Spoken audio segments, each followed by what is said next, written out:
Сайн байна уу? Та бүхэнд энэ өдрийн мэндийг хүргэе. Намайг Түрхүү гэдэг фото дизайн мовмейкер төрөө студийг үүсгэн байгуулагч.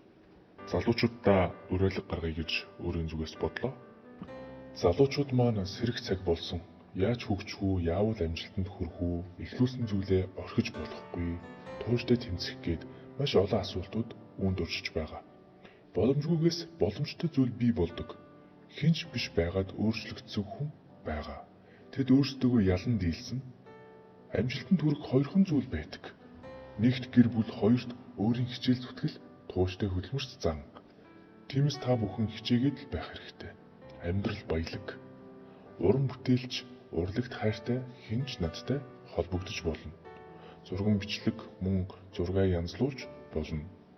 Түрхүү Ариунбаатар YouTube сувагт нэгдээрээ. Анхаарал тавьсан та бүхэндээ баярлалаа.